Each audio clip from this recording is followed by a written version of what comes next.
యాకోబు పెనుగులాడుతూ ఉన్నాడు. హల్లెలూయా. ప్రాణ భయముతోని యాకోబు పెనుగులాడుతూ ఉన్నాడు. మరి నీవు ఏ భయంతో పెనుగులాడుతూ ఉన్నావు?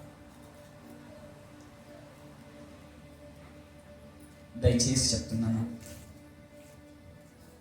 మీ విలువైన బంగారం కంటే, వెండి కంటే, యేసయ్య కంటే ఇంపార్టెంట్ అయిన ఫోన్లు ఎవరైనా ఉంటే స్విచ్ ఆఫ్ చేసి ఆ బయట ఉన్నవాడేంటి ఉంటుంది, బయట ఉన్నవాడి వాటిలో ఉన్నది పెద్ద దయ్యాలు, అవే మిమ్మల్ని చెరుపుతున్నాయి సగం. నువ్వు దేని కొరకు పెనుగులాడుతూ? యాకోబు ప్రాణ భయముతో నీ పెనుగులాడుతూ ఉన్నాడు. అమ్మా, నేను 4 తలల బంగారం కొన్నా, నెక్లెస్ వేయించుకున్నా, ఇంకొక 3 తలల బంగారం కొని మెడలు వేసుకొని, ఇంకో 2 తలల బంగారం కాళ్ళకి వేసుకొని, చేతులకు వేసుకొని, ముక్కు కోటి, ముక్కు కోటి, చెవుల కోటి వేసుకొని, అమ్మ చెవులు తింత ఊగులు ఆడుకుంటా రోడ్డు మీద ఏదో దిగుదాం అనుకుంటున్నామా? దేని కొరకు ప్రయాసం? యాకోబు అయితే తన ప్రాణ భయంతో పెనుగులాడుతున్నాడు. దేవుడితో మాట్లాడాలని, దేవుడితో మాట్లాడటకు ఆయన ప్రయాసపడుతున్నాడు. కానీ యాకోబు దగ్గరికి, యాకోబు అయితే స్వార్థముగా తన ప్రాణ భయం బట్టి పెనుగులాడుతూ ఉన్నప్పుడు, కానీ దేవుడు ఆ యాకోబు యొక్క స్వార్థాన్ని చూడలేదు, కానీ యాకోబులో ఉన్న శ్రేష్టతను గమనించాడు. గట్టిగా స్తోత్రం చెప్పారు. యాకోబులో ఉన్న ప్రణాళికను గమనించాడు. యాకోబు పట్ల ఉన్న ఉద్దేశాన్ని చూశాడు. యాకోబు ఒక బలహీనతను చూడలేడైనా యాకోబులో దాగి ఉన్న ఆ మహిమ గల ప్రభావమును, యాకోబులో ఉన్న పిలుపును, యాకోబులో ఉన్న శ్రేష్టతను గమనించి యాకోబుతో మాట్లాడడం మొదలు పెట్టాడు. గట్టిగా స్తోత్రం చెప్పు. ఎందుకంటే యాకోబులో మంత్రము లేదు అంటాడు. యాకోబులో ఏం లేదు చెప్పాలా? మీరు అమ్మా, మీరు అంబేద్కర్ స్టాచ్యూలో నిలబడి కూర్చుంటే కాదు, మీరు వాక్యం వింటున్నారు, ప్రార్థన చేస్తూ ఉన్నారు, దేవుని సన్నిధిలో మొరపెడుతున్నారు. నేను ఒక మాట అంటాను, మీరు ఇక్కడికి వచ్చాడు ఎందుకు వస్తారు? వాక్యం నేర్చుకోవడానికి, ఆత్మీయతలో కట్టబడడానికి, లేక మా సమస్యలు పోవడానికైనా? మా సమస్యలు పోవడానికి అనేవాళ్ళు మీరు దయచేసి మీరు ఆగిపోవచ్చు. ఆత్మీయత ప్రార్థన నేర్చుకుంటున్నా అన్న వాళ్ళు వచ్చి కూర్చోండి. మీ ఆత్మీయతతో పాటు ప్రార్థనతో పాటు అన్ని సమకూర్చబడతాయి. హల్లెలూయా. నీ చెప్పట్లేదు, దేవుని వాక్యము చెబుతూ ఉన్నది. ఏమనంటే, మొదటిగా ఆయన నీతిని, ఆయన రాజ్యమును వెతకాలి. ఆయన నీతిని, ఆయన రాజ్యమును వెతికితే సమస్తమును. హల్లెలూయా, హల్లెలూయా. అందుకే ఒక పాట పాడుతున్నారు, విడిపించినావు అబ్రహామును, నీ మాట చేత నడిపించినావు. విడిపించినావు అబ్రహామును, నీ మాట చేత నడిపించినావు. ఆశగల ప్రాణం తృప్తిపరిచినావు, ఆశగల ప్రాణం తృప్తిపరిచినావు. విడిపించు దేవుడు నీవే, నన్ను నడిపించు దేవుడు నీవే. విడిపించు దేవుడు నీవే, నన్ను నడిపించు దేవుడు నీవే. నీ చేతిలో నన్ను దాచుకొని, నీ చేతిలో నన్ను దాచుకొని,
విడిపించే దేవుడు.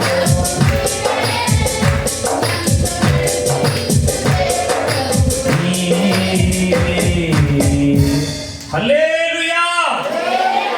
యాకోబు అంటాడు, నన్ను విడిపిస్తాడు.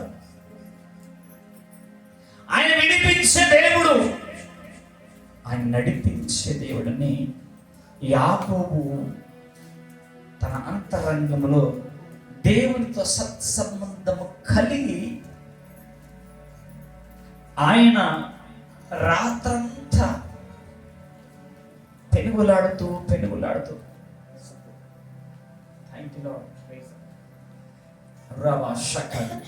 రాత్రంతా దేవునితో పెనుగులాడుతూ ఉంటాడు. యాకోబు యొక్క ఆలోచన ఏంటంటే, నేను మరణం నుంచి తప్పించబడాలని ఆలోచన. దేవుని ఆలోచన ఏంటంటే, నా చిత్తము యాకోబుతో చేయించుకోవాలని. ఆమేన్.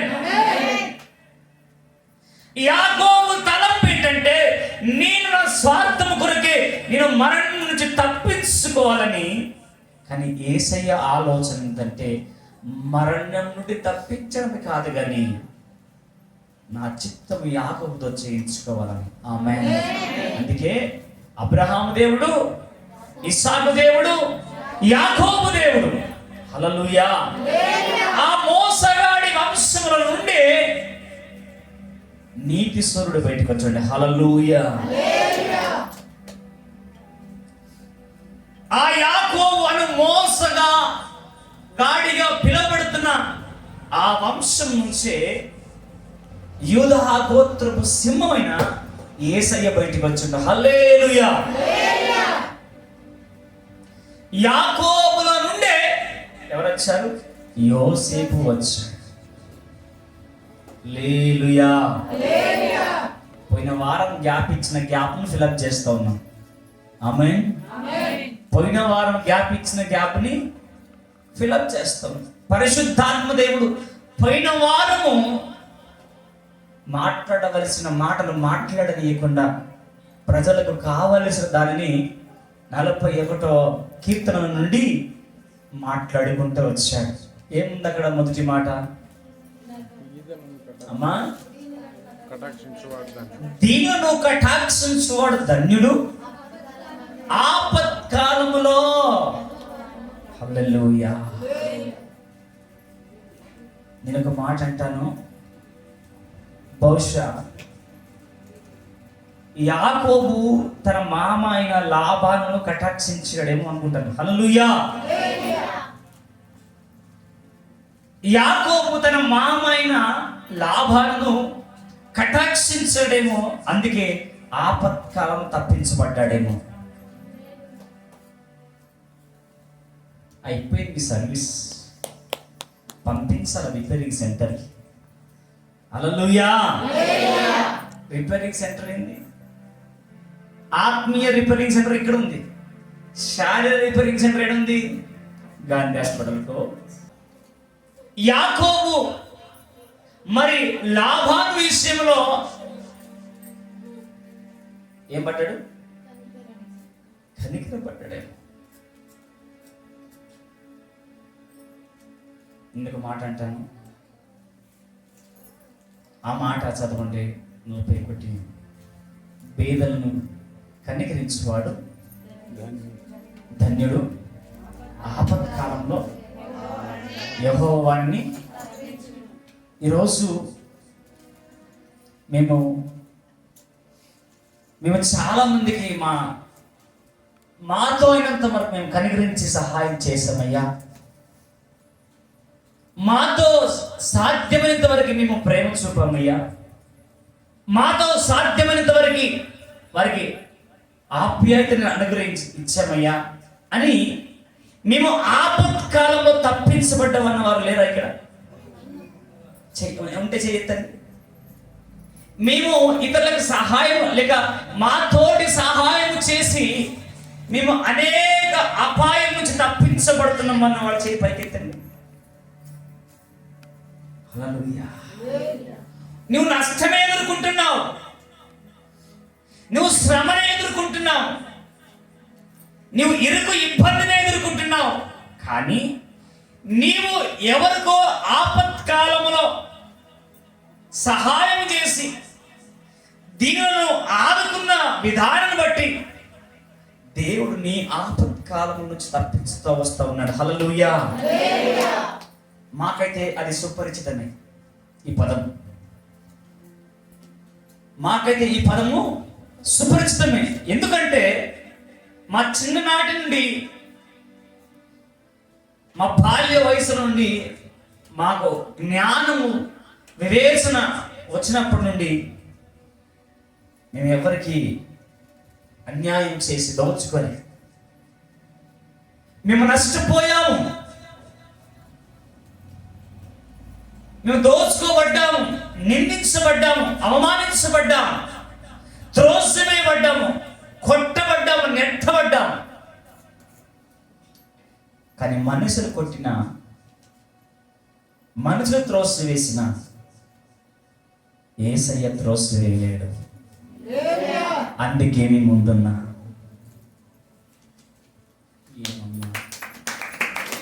స్తోత్రం. దీవారాత్రములు పండుకొని పాట పాడడం నీ స్తోత్రాలు. మీకు తెలుసా, నేను పొద్దున 4 గంటలకు 5 అయింది వచ్చేవాడు. అర్థమవుతుందా? పొద్దున నేను ఇంటికి వచ్చే వరకు 5 అయింది. నాకు నిద్ర కంట్రోల్ లేకపోతే గంట సేపు శంకరపల్లి ఆపి పడుకున్నా. మళ్ళీ స్టార్ట్ చేశా, మళ్ళీ కంట్రోల్ లేకపోతే ఎక్కడ ఆపాను తెలుసా? నవాబ్పేట బస్ స్టాండ్ దాటాగానే లెఫ్ట్ సైడ్ లో షాప్, పెట్రోల్ పంప్ దగ్గర ఆపే 20 నిమిషాలు ఆపి ఇంటికి వచ్చి మళ్ళీ 40 గంటనో 40 నిమిషాలు పడుకుని లేచి ప్రార్థన కనిపెట్టి ప్రార్థన చేసుకొని పరిగెత్తుని మీ ముందుకు వచ్చాను. హల్లెలూయా. నిన్న ఉదయము ప్రారంభిస్తే జర్నీ ఈరోజు ఉదయం 5 గంటలకు ముగింది నా జర్నీ. హల్లెలూయా. ఒక సహోదరుడు అంటాడు నిన్న, అన్న మీరు ఎట్లా జర్నీ చేయగలుగుతున్నారు అంటే, ఇంత ప్రయాణం ఎలా చేయగలుగుతున్నారంటే, నేనైతే చేయను, యేసయ్య నాలో ఉండి చేయిస్తున్నాను అంటే. హల్లెలూయా. హల్లెలూయా. నాకు స్టఫ్ సరిపోవట్లే, రిప్లై నాకు సరిపోవట్లే. మీరు నేను హల్లెలూయా అంటే అమ్మో స్తోత్రం. ఏంటమ్మా దాచుకుంటున్నారా? ఇంటికి వెళ్ళిన తర్వాత మీ ఆయన మీద అరవనీకి, ఇంటికి వెళ్ళిన తర్వాత మీ అమ్మ మీద అరవనీకి, అవునా?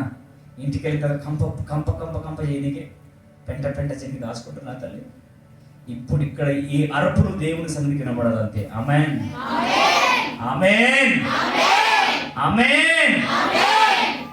ఇలా ఉండండి, ఒక స్టఫ్ బయటకు వస్తుంది. ఆమేన్. మీరు యాక్టివ్గా ఉంటే ఒక స్టఫ్, మంచి స్టఫ్ బయటకు వస్తుంది.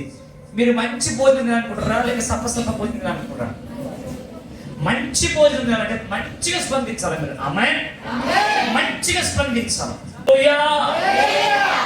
అయితే యాకోబు లాబాను విషయంలో ఏం చూపిస్తున్నాడు? కటాక్షం చూపిస్తున్నాడు, కనికరం చూపిస్తూ ఉన్నాడు. అందుకే యాకోబు ప్రాణ భయం నుంచి, తన అన్న పగతో ఉన్నాడు చంపేద్దామని, ఆ ప్రాణ స్థితిలో నుండి తప్పించబడి యాకోబు కాస్త ఇశ్రాయేలుగా మారిపోయాడు. హల్లెలూయా. ఇశ్రాయేలుగా మారిపోయి నీకు ముత్తాత అయిపోయాడు. హల్లెలూయా. అందులో నుంచి ఎవరు వచ్చారు? యోసేపు వచ్చారు. యోసేపు జీవితంలో చూసుకుంటే, యోసేపు జీవితంలో పోతిఫరు భార్య తనను పాపమునకు ప్రేరేపించినప్పుడు నీతి తప్పలేడు. ఆమేన్. పరిశుద్ధత తప్పలేడు. ఈరోజు నీతి మారిన బ్రతుకు, పరిశుద్ధతను పోగొట్టుకున్న బ్రతుకు, ఈరోజు మనం బ్రతుకుతున్నప్పుడు, మనం జీవిస్తున్నప్పుడు నీతి మారిన బతుకు, పరిశుద్ధత లేని, పవిత్రత లేని బతుకు మనం బ్రతుకుతున్నప్పుడు పరిశుద్ధుడైన యేసయ్య మనల్ని పరిశుద్ధపరచడానికి వచ్చాడు. గట్టిగా స్తోత్రం చెప్పు. నీతిమంతులుగా లేని నిన్ను నీతిమంతుడిగా చేయడానికి ఆయన సర్వస్వాన్ని విడిచిపెట్టి భూమి మీదకి వచ్చాడు. హల్లెలూయా. నేను నీతిమంతుడిగా చేసిన తర్వాత, నీతిమంతురాలుగా నేను చేసిన తర్వాత నీతి యుక్తమైన కార్యాలు మాత్రమే నీళ్ళ కనబడాల.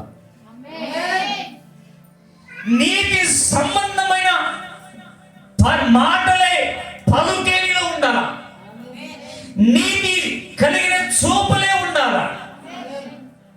నీతి కలిగిన ప్రవర్తన నీవు కలిగి ఉండాలి. అందుకే నీతిమంతులు ఎలా ఉంటారో చూద్దాం. సామెతల గ్రంథము 11వ అధ్యాయము 10వ వచనంలో ఒక మాట చదవండి. సామెతల గ్రంథము తీసారా? 11:10. నన్ను చదువుకుంటారా? నేను చదువుతారా? తక్కువ మన మైక్ తీసుకుని చదువు.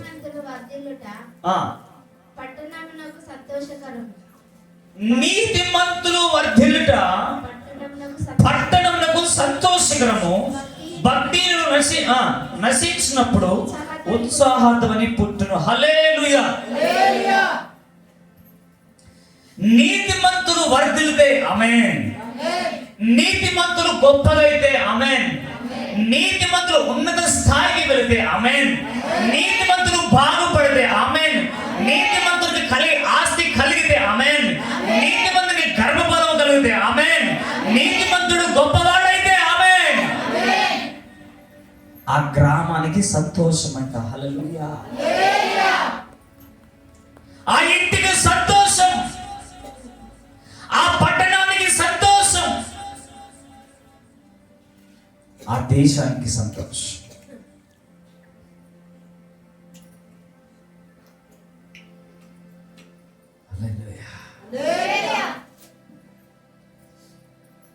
లోతు గురించి ఒక మాట చెప్పండి. నీతిమంతుడైన లోతు అని.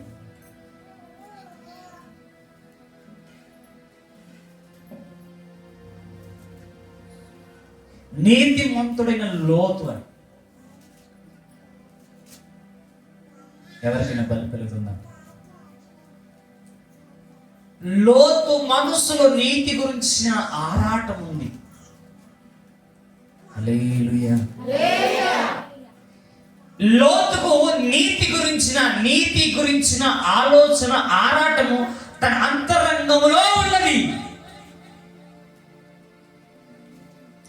సొదొమ గొమొరను కాల్చడానికి దేవుడు దిగి వచ్చినప్పుడు, అయ్యా ఇందులో 100 మంది ఉంటే నువ్వు వదిలిపెడతావా? ఎందుకు వదిలిపెట్టరయ్యా? 100 మంది ఉంటే కూడా క్షమిస్తాను, వదిలిపెడతాను. పోనీ 100 మంది లేకపోతే 90 మంది ఉంటే వదిలిపెడతావా? అలాగే. అయ్యా కాదు, 90 మంది కాదు, 60 మందిని వదిలిపెడతావా? ఓకే. 60 మంది కాదయ్యా, 50 మంది ఉన్నా వదిలిపెడతావా నాశనం చేయకుండా అంటాడు. సరే అయ్యా, చివరికి 10కి వచ్చాడు. పోనీ 10 మంది అయినా ఆ పట్టణంలో నీతిమంతులు ఉంటే నువ్వు విడిచిపెడతావా అంటే విడిచిపెడతా. కానీ చివరికి లోతు 10 మంది నీతిమంతులను కూడా కనుగొనలేకపోయాడు.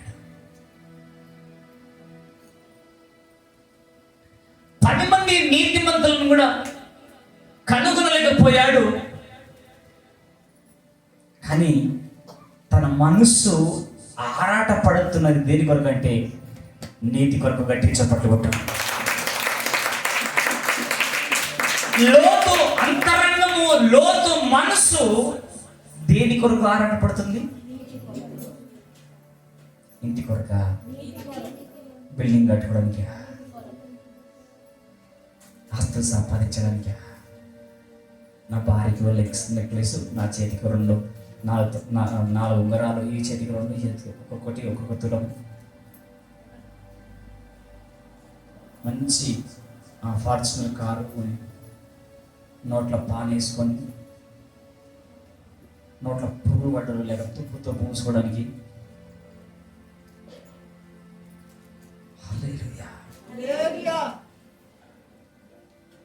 దేని కొరకు నువ్వు ఆరాట పడుతున్నావు ఈరోజు? దేని కొరకు తపన పడుతున్నావు ఈరోజు? శత్రువు ఒక విషపు చూపు చాలా ఉంది ఈరోజు. పోరాటం గట్టిగా ఉంది ఇవాళ. నానా రకాలుగా ప్రయోగాలు జరుగుతూ ఉన్నాయి. వాటి ప్రయోగాల వెనుక దేవుని హస్తం ఈడ్చుకొట్టబోతున్నది. ఏ ప్రయోగాలైతే పెట్టుకుని స్థలంలో నీవు ఉంటున్నావో, ఏ ప్రయోగాలతో నీవు ముందుకు సాగుతున్నావు, నీ తాట తీయబోతున్నాడు దేవుడు. అమ్మాయి, నాకు తెలుసు నువ్వు ఓడగొట్టాలని చూపించిన, నువ్వు చెదరగొట్టాలని చూసినా, ఓడిన చోటే అద్భుతమైన గెలుపు నా దేవుడు ఇవ్వబోతున్నాడు. నువ్వు చెదరగొట్టాలని చూసినా, చెదరగొట్టాలనే స్థలంలోనే సమస్తంతో సమకూర్చబోతున్నాడు. అంతే. అది కథ కాదు, స్టోరీ కాదు, ఇది మన మధ్యలో జరిగిన వాస్తవము. హల్లెలూయా. మనుషులు లేచారు, మాంత్రికులు లేచారు, శత్రువులు లేచారు చెదరగొడదామని. కానీ యేసయ్య లేచాడు, సమకూర్చోమని గట్టి చప్పట్లు కొట్టు. శత్రువులు లేచారు, మాంత్రికులు లేచారు, దుర్మార్గులు లేచారు, దుష్టులు లేచారు, కానీ వారితో పాటు యేసయ్య కూడా లేచి ఉన్నాడు. ఆమేన్. ఆయన లేస్తే అన్ని కూర్చోవలసిందే. హల్లెలూయా. ఆయన లేస్తే అన్ని కూర్చోవలసిందే. ఆయన లేస్తే అన్ని నోటి మీద వేలేసుకోవాల్సిందే.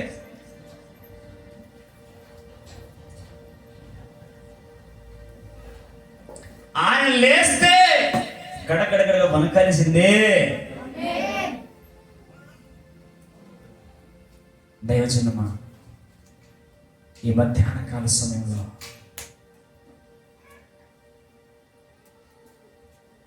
దేవుడు నీతో నాతో సూటిగా మాట్లాడుతున్న విషయాలు పంపించకండి. దేవుడు నీతో నాతో సూటిగా మాట్లాడుతున్నప్పుడు మనం చక్కగా పంపించండి. హల్లెలూయా. దేవుని సన్నిధిలో, దేవుని సముఖంలో దేవుడు మనతో మాట్లాడుతున్నప్పుడు ఆ మాటను ఆలకించి అంగీకరిస్తే నీ చరిత్ర తిరిగి రాయబోతున్నాడు. అంతే. నీ చరిత్రను తిరిగి రాసి ముందే చెడుగుడు ఆడించబోతున్న వాళ్ళని. అమ్మాయి, చెడుగుడు ఆడించబోతున్నాడు. చెదరగొట్టిన వాళ్ళ ముందే ఆయన చేతి పనితో నిన్ను కట్టబోతున్నాడు. చెదరగొట్టబడిన నీవు ఇదిగో సమకూర్చబడబోతున్నావు. ఆత్మీయతలో చెదరగొట్టబడ్డవా? అనురాగములో చెదరగొట్టబడ్డవా? ఆస్తి విషయంలో చెదరగొట్టబడ్డవా? ఆరోగ్య విషయంలో చెదరగొట్టబడ్డవా? ఏ విషయంలో నువ్వు చెదరగొట్టబడ్డావో నాకు తెలియదు, కానీ సముద్రం మీద తుఫాను లేచి శిష్యులను చెదరగొట్టాలని చూసినప్పుడు పరిశుద్ధాత్మ దేవుడు లేచి గాలిని గద్దించి సముద్రం పొంగులను ఆపిన దేవుడే ఈరోజు నీ స్థితిని మార్చబోతున్నాడు. చెదరగొట్టాలని చూసిన ఆ చెదరపు తరంగములను ఆయన గద్దించి నిన్ను సమకూర్చబోతున్నాడు ఈరోజు.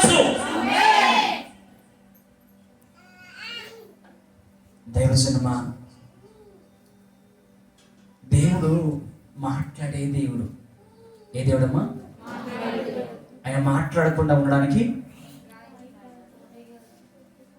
రాయి కాదు, ఇచ్చే కాసలే కాదు. నీవు నమ్మిన దేవుడు నేను సిగ్గుపడనియ్యాడు. ఈరోజు నువ్వు తలదించుకుంటున్నావే? లేదు, నువ్వు తలదించుకోలేదు.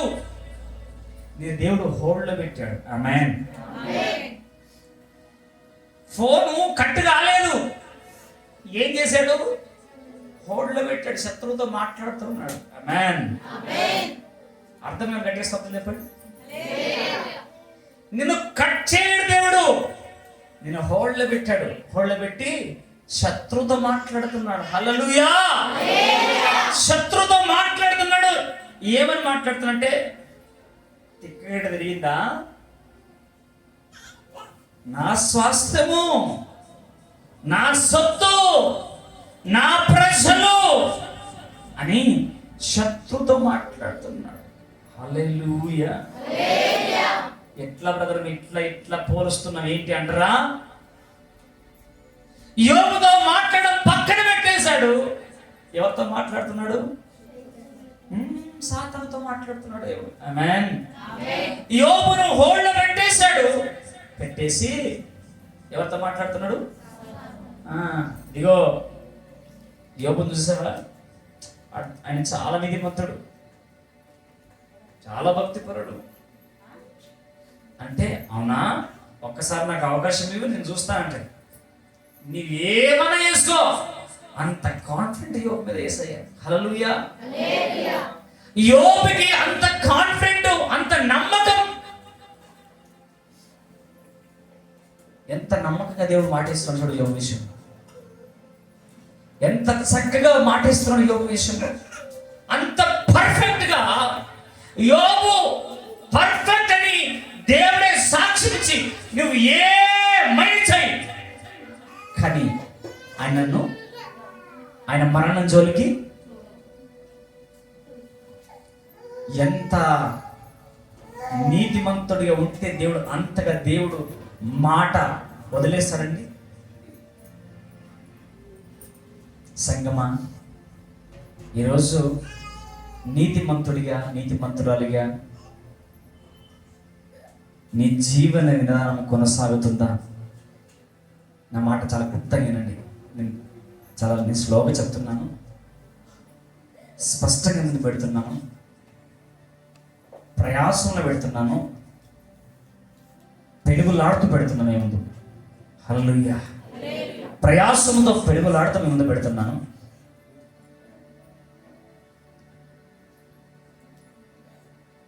మీరు ఈరోజు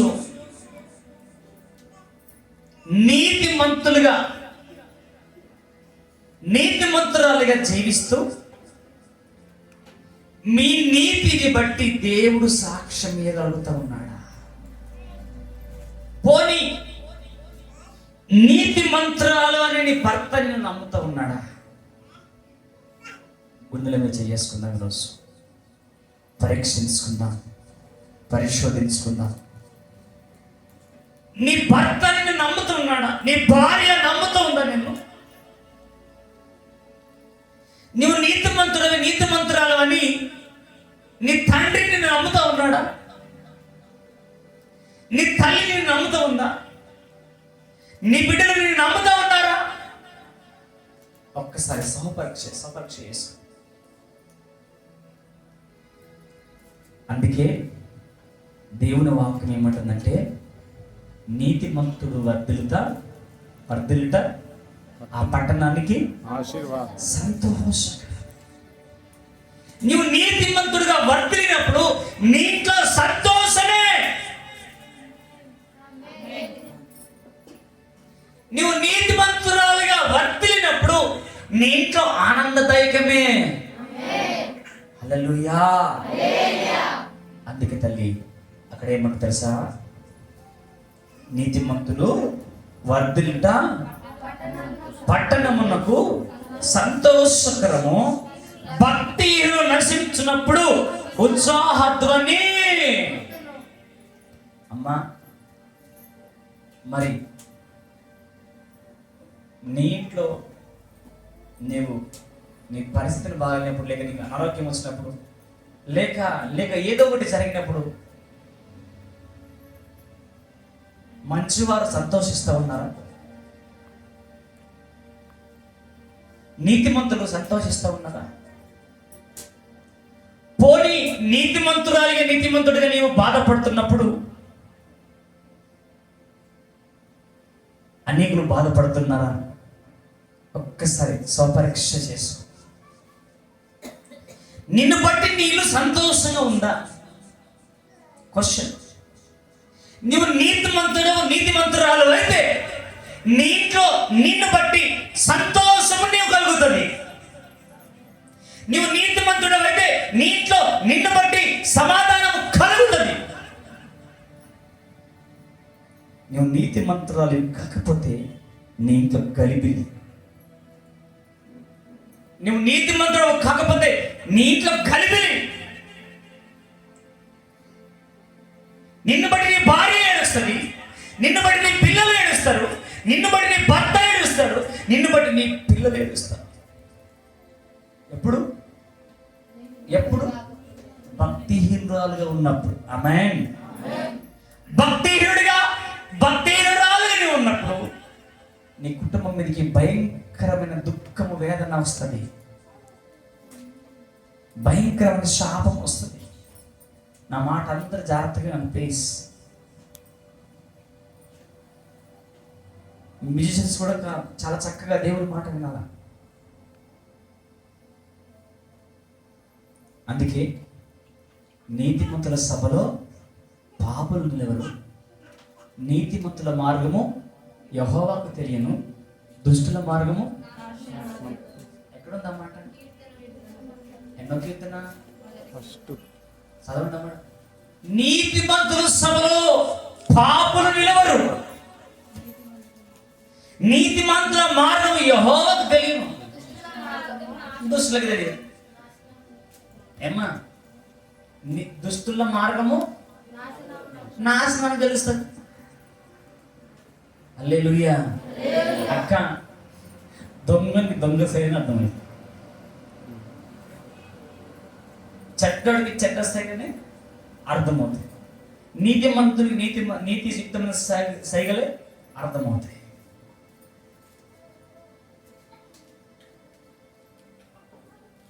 నీతిమంతుల సభలో పాపులు లేరు.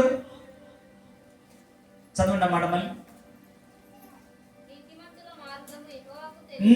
చూడండి అమ్మా, చంత చక్కటి మాట. మైకి తీసుకోండి అమ్మా, చదవండి చక్కగా.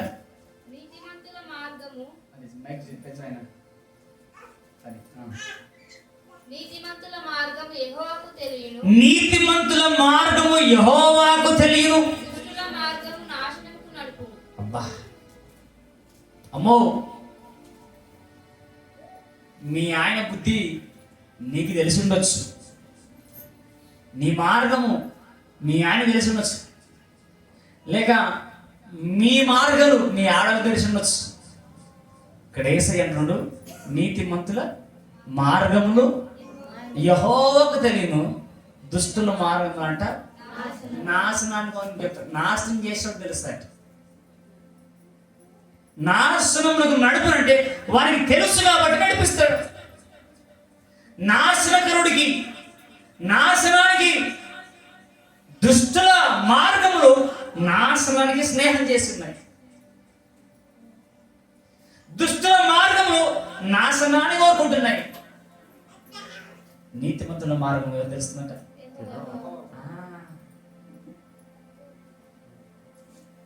యెహోవా అంటే తెలుసా? యెహోవా అంటే అర్థం ఏంటి? ఆదియు అల్ఫయు ఒమేగా, ఉన్నవాడు అనువాడు. యెహోవా అంటే ఉన్నవాడు, అనువాడు, అల్ఫయు ఒమేగా, ఆదివంతమైన వాడు. నీ మార్గంలో నీ నీతిమంతురాలు అయితే, నీతిమంతుడవైతే, నీ మార్గాలు ఆయనకు తెలిస్తే ఇక నీ బ్రతుకు ఆది ఉన్నదో అంతము ఉన్నది. నీవల ఖర్జూరు బుర్క వలె మూవ్ వేస్తూనే ఉంటావు. గట్టి చప్పట్లు కొట్టగా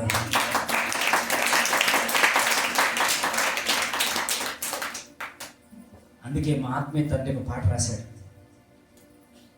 పక్షిరాజు వలె రెక్కలు చాపి పైకెగురుదామా, అలయక సొమ్మసిల్లక పైకెగురుదామా. ఎలాగంట? పక్షిరాజు వలె అలయక సొమ్మసిల్లక అలయక. ఈరోజు నీవు కూడా నీ మార్గమును యెహోవాకు తెలిస్తే నువ్వు ఎగురుతూనే ఉంటావు. కానీ మనం ఎగిరితే ఆపేవాడు ఎవడు లేడు. నీతిమంతుల మార్గము యెహోవాకు తెలియను, దుష్టుల మార్గం ఎవరు తెలుసంట? నాశనం చేసేవాడికి తెలుసంట. అమ్మో తెలుసు. నీ బుద్ధి, నీ బలహీనత, నీ పనికి మారిన శాతలు, నీ పనికి మాలిన ఆలోచన పక్కోడికి తెలుసు. వాడికి నీవు సంధించావు కాబట్టి, నీ బలహీనతలని తెలుసు కాబట్టి నువ్వు ఎక్కడ గిలితే నీవు లొంగుతో తెలుసు. నీవెక్కడ నొక్కితే అక్కడ బెండ్ అవుతావో తెలుసు ఆయనకి. అందుకే నేను లోపరుచుకుంటాడు, అందుకే నేను అసంతం చేస్తాడు, అందుకే నేను పాపంలో పడేస్తాడు, అందుకే నేను నాశనం చేస్తాడు. నీ ట్రిక్కులు తెలుసు. నీకు డబ్బు పిచ్చిందో తెలుసు, డబ్బును చూసి నెరవేసుకుంటాడు. బంగారం పిచ్చిందో తెలియదు, బంగారం చూసి నెరవేసుకుంటాడు. ధనం పిచ్చిందో ధనం చూపించి తెలుసు నీ గురించి. నేను ఒక మాట అంటున్నాను, మనకు బుద్ధి జ్ఞానం ఏదైనా ఉంటే మన గురించి యేసయ్యకే తెలిసి ఉండాలి. అంతే.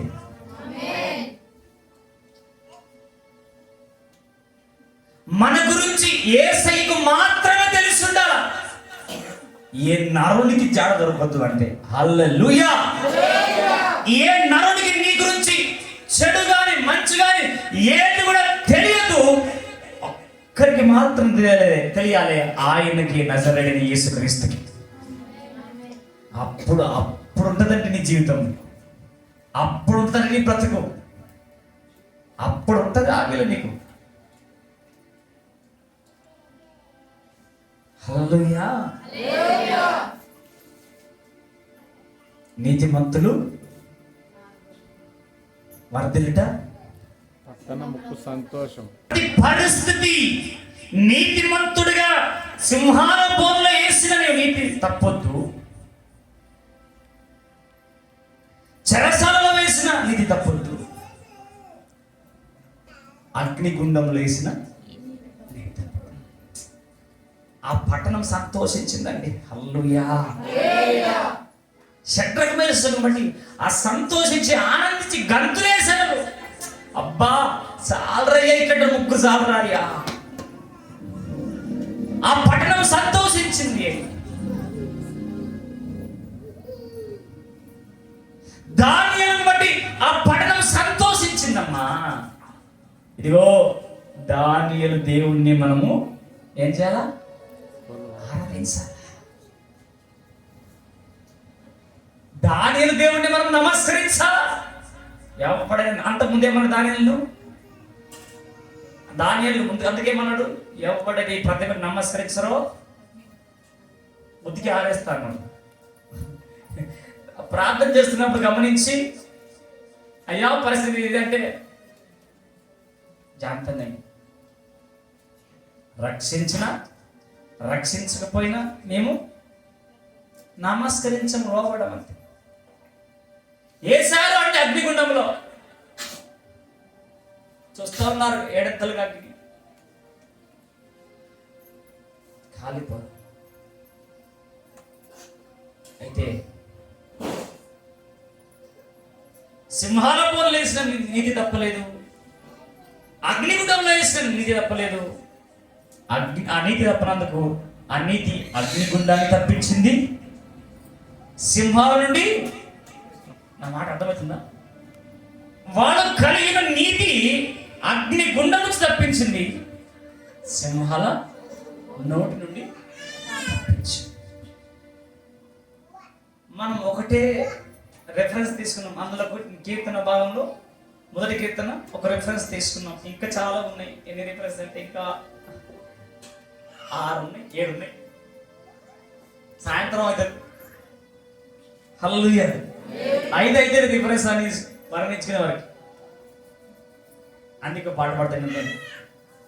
నీ మాట చాలయ్యా, నీ చూపు చాలయ్యా, నీ తోడు చాలయ్యా, నీ నీడ చాలయ్యా. నీ మాట చాలయ్యా, నీ చూపు చాలయ్యా, నీ తోడు చాలయ్యా. నీ మాట చాలయ్యా,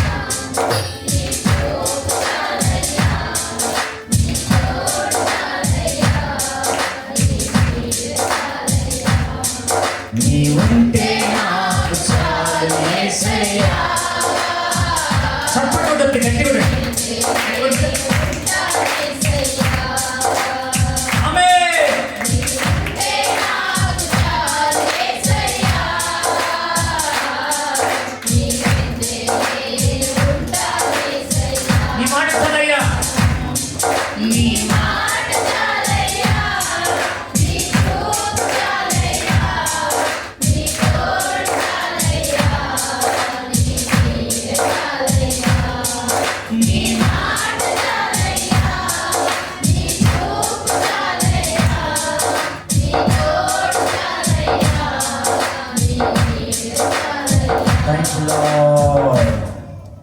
హల్లెలూయా. నాకు పోయిన వారం నుంచి ఒక ప్రేరేపణ, గట్టి ప్రేరేపణ కలిగింది. ఏంటంటే 3 రోజులు కట్టు ఉపవాసం పెట్టాలి సంఘం. కానీ ఎస్తేరు ప్రకటించుకున్నట్టుగా 3 రోజులు కఠినమైన ఉపవాసము చేయించమని పరిశుద్ధాత్మ దేవుడు నాలో ప్రేరేపణ కలిగించినప్పుడు దేవునితో ఒక మాట అడిగిన, ప్రభువా 3 రోజుల ఉపవాసన ప్రార్థనకి ఎవరు వస్తారయ్యా?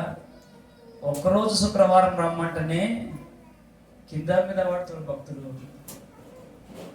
3 రోజుల ఉపవాస ప్రార్థనకి ఎక్కడొస్తారయ్యా? ఒక్కరోజు డుమ్మ కొడితే 500 వాయి అంటారు, ఒక్కరోజు డుమ్మ కొడితే 1000 రూపాయలు వాయి అంటారు. డబ్బే దేవుడు అయిపోయారు, ధనమే వారికి దేవుడు అయిపోయింది. దేవుని మాటే లేక చేయట్లేదు. ఎక్కడ ప్రభు అన్నాడు, నా చిత్తంలో ఉన్నవారిని నడిపించుకుంటా అన్నాడు. అంతే. హల్లెలూయా. ఎప్పుడు పెడతానని తెలియదు కదా. 3 రోజులు శక్తివంతమైన ఉపవాస ప్రార్థన జరుగుతుంది. హల్లెలూయా. ఒక్కరున్నా ఇద్దరున్నా 3 రోజులు ఉపవాస ప్రార్థన తర్వాత, ఎందుకు ప్రభు ఈ ఉపవాస ప్రార్థన పెట్టేవాడితే అని అడిగితే, ఈ 3 రోజుల ఉపవాస ప్రార్థన తర్వాత వాళ్ళ చరిత్రలు మార్చబడబోతున్నాయని, వాళ్ళ చరిత్ర మార్చబడబోతుంది, వాళ్ళ కట్లు తెగిపోతున్నాయి అన్నాడు. ముఖ్యంగా మాట చెప్పాడు దేవుడు. 3 రోజుల తర్వాత వాళ్ళ కట్లు తెగిపోబోతున్నాయి అన్నాడు. అంతే. దైవజనమ్మ ఒక మాట, 2 మాట చదువుకుందాం దేవుని చిత్తమైతే. చదవండి. సామెతలు 11:28 చదవండి అమ్మా. అదే 11:28 చదవండి. 11:28. ధనమును నమ్ముకున్నవాడు ఏమైపోతాడమ్మా? అక్కో అన్నో వింటున్నారా? వసంత్ కుమార్ చెప్తున్నాడా? ధనమును నమ్ముకున్నవాడు పాడైపోవును, నీతిమంతులు చిగురాకు వలె వృద్ధి నొందురు. గట్టిగా చప్పట్లు కొట్టండి. నీతిమంతులు మాత్రమే కొట్టండి. ధనము నమ్ముకున్న వాళ్ళు కొట్టకండి. ధనమును నమ్ముకున్న వాళ్ళు కొట్టకండి. అర్థం కాలే. ధనమును నమ్ముకున్న వాళ్ళు కొట్టకండి.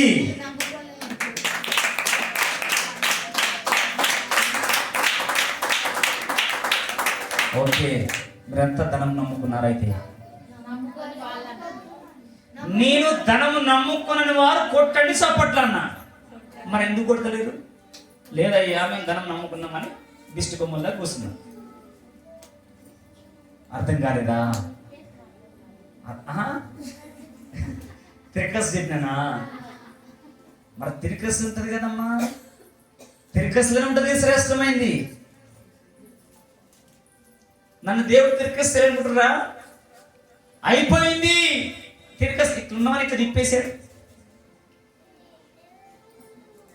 ఇలా ఉన్నామని ఇట్లా వేసేసాడు. అయిపోయింది, తిరకస్ వేసాడు. ఆ తిరకస్ ఉంటే క్రికెట్ అమ్మటి కరకసంలాగా బయట తీసుకొచ్చాడు. అంతే, గట్టి చప్పట్లు కొట్టు. ఆ తిరగడం ఉంటే కరకసంలాగా బయటికి తీసుకొచ్చి అనేక హృదయాలను బద్దలు పెట్టేట్టుగా పరిశుద్ధాత్మ దేవుడు వాడుకుంటున్నాడు. అంటే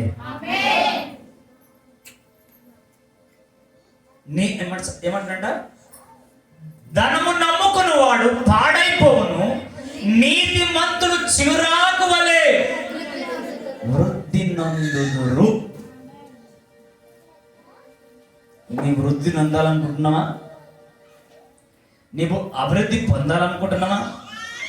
కష్టపడొద్దని అన్నట్ల, సంపాదించొద్దని అన్నట్ల, 2 రాళ్ళు వెనక వేసుకోవద్దని అన్నట్ల. వేసుకో, కానీ వేసుకుట్లో మందిని ముంచమా.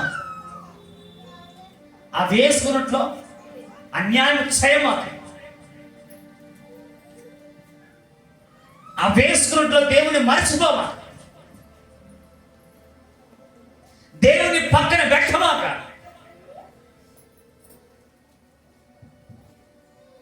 నువ్వు సమకూర్చుకున్ననే దేవుడే ధనముగా మార్చుకోమాక. అర్థమైన వాళ్ళ స్తోత్రం చెప్పండి.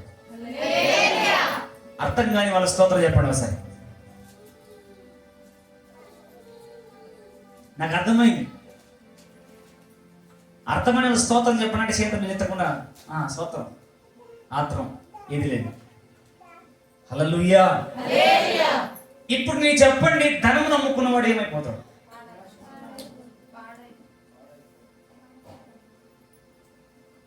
ధనం నమ్ముకున్నవాడు నీతిమంతుడు. నేను ఒక మాట అడుగుతాను, ఆకులు ఎప్పుడు చేస్తే తల్లి? ఏ కాలంలో? చలికాలం ఉన్నా, వసంత ఋతువు. ఏ ఋతువు? హల్లెలూయా. వసంత ఋతువు. ఇంకా ఎన్ని ఋతువులు? ఎన్ని? మీ కళ్ళేని, కాళ్ళేని, చేతులెన్ని?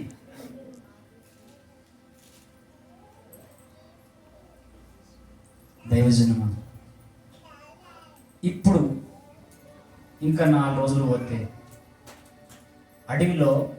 అడవిలోకి వెళ్తే ఆ ఆకులను చూస్తే ముచ్చటేస్తుంది.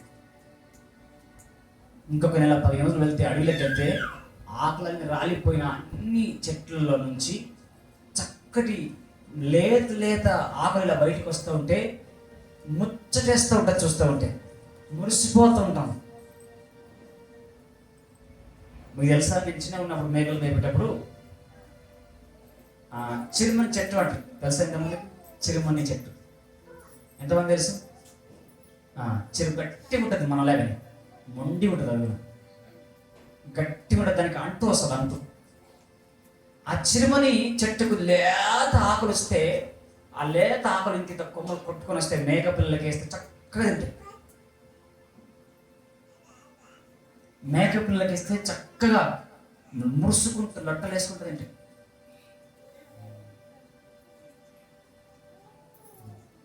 నీవు నీతిమంతుడిగా ఉంటే నిన్ను చూసి అనేకులు లొట్టలు వేసుకోవాలి. ఆమేన్. ఇట్లున్నావురా, ఇట్లా బతకాలరా, ఇలా బాగుపడాలరా, ఇలా జీవించాలరా. హల్లెలూయా. పరిశుద్ధాత్మ దేవుడు ఎందుకో ఈరోజు నా మీద శత్రువు బలంగా పడ్డాడు, అయినప్పటికీ శ్రేష్టమైనది బయటికి వస్తా ఉన్నది. ఈ రోజుకు పరిశుద్ధాత్మ దేవుడు నీతి గురించి ఫస్ట్ ఏమన్నది? నీతిమంతుడు వర్ధిల్లుట పట్టణమునకు, భక్తిహీనుడు నశించుట ఆ పట్టణానికి.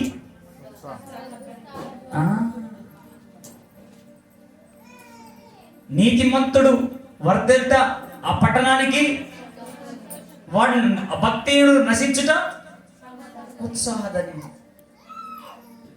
ధనం నమ్ముకున్న వాడు పాడైపోవును, నీతిని అనుసరించిన వాడు చిగురాకు వలె. యోసేపు చిగురించాడు, దానియేలు చిగురించాడు, షడ్రక్ మేషకులు చిగురించారు, యోబు నాన్నగారు కూడా చిగురించారు. మరి నీ సంగతి ఏంటి? నా సంగతి ఏంటి? మన సంగతి ఏంటి? మనం చిగురించుదాం అనుకుంటున్నామా, లేక గొడ్డు పోయిన దానిలాగా ఉంటాం అనుకుంటున్నామా? గొడ్డు చెట్టులాగా, కాపు లేని కాయ చెట్టులాగా ఉందామనుకుంటున్నారా, లేక కాపు కాసే లేత లేత చిగురాకులతో చక్కటి ఆస్వాదంతో సంతోషంతో వెదజల్లే సువాసనతో నింపబడాలనుకుంటున్నారా? దేన్ని కోరుకుంటున్నారు?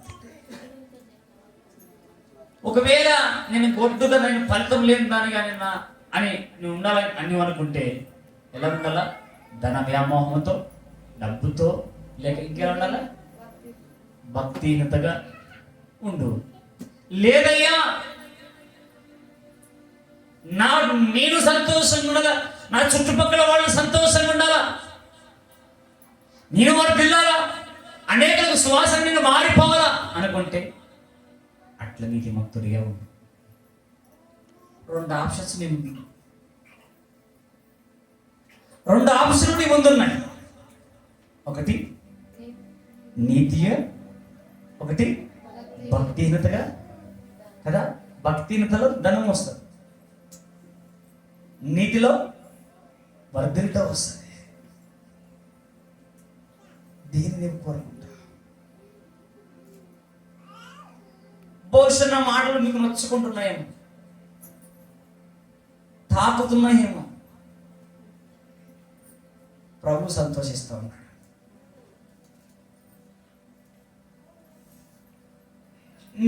ఈ రోజు నీ ప్రాణం అడిగితే నీ ధనం ఎవరికి కావాలి?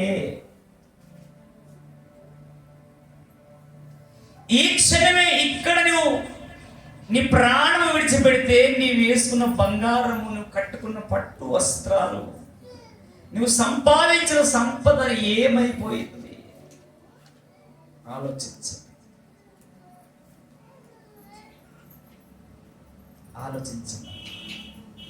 ఎందుకు నీకు ధన వ్యామోహం? ఎందుకు నీకు భక్తిహీనత? ఎందుకు నీకు ఆ వేదన, బాధ? ఈరోజు ఆలోచన చేసుకో, ప్రార్థన చేసుకో. ప్రభువు మనతో మాట్లాడుతూ ఉన్నాడు. ఒకవేళ ఈ మాటలు విని నువ్వు మార్చుకోకపోతే నేనేమి చేయలేను. ఒకరోజు నీ స్థితి దిగజారిపోయిన తర్వాత నేను ప్రార్థించిన జరగదు, యేసయ్య వచ్చి నిలబడ్డా జరగదు. ఇచ్చిన అవకాశం దుర్వినియోగం చేసుకున్నావు కాబట్టి, ఇచ్చిన అవకాశం పోగొట్టుకున్నావు కాబట్టి. అందుకే దీపం ఉండగానే ఇల్లు చక్కబెట్టుకో, ప్రాణం ఉండగానే నీవు ప్రభువును నమ్ముకో. ఆమేన్. దీపం ఉండగానే ఇల్లు చక్కబెట్టుకో, ప్రాణం ఉండగానే ఇల్లు. ఒకేసారి జన్మిస్తే రెండు సార్లు ఆరిపోని అగ్నిలో యుగ యుగాలు కాలాలి. ఒకేసారి ఆరిపోని అగ్నిలో యుగ యుగాలు కాలాలి. క్రీస్తులో పుట్టినోడు కొండవ మారు, సగానికి ఆయనతో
పోలేడు పుచ్చుక పుల్లైనా ఇలా సంపాదన వదలవలేరా. దీపముండగానే ఇల్లు చక్కబెట్టుకో, ప్రాణముండగానే నీవు పాడు పాడు. దీపముండగానే ఇల్లు అది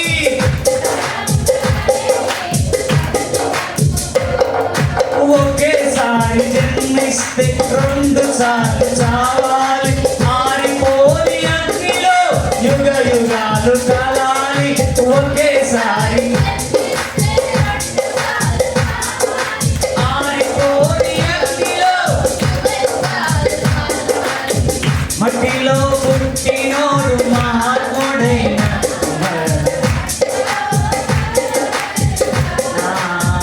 మనిషిగా పుట్టినోడు మట్టిలో తీసుకొని పోలేడు పుచ్చుక పుల్లైనా.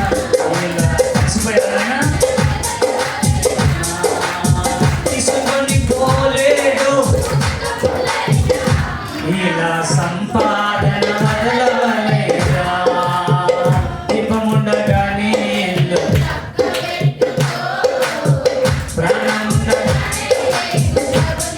మనస్ఫూర్తిగా దీపముండగానే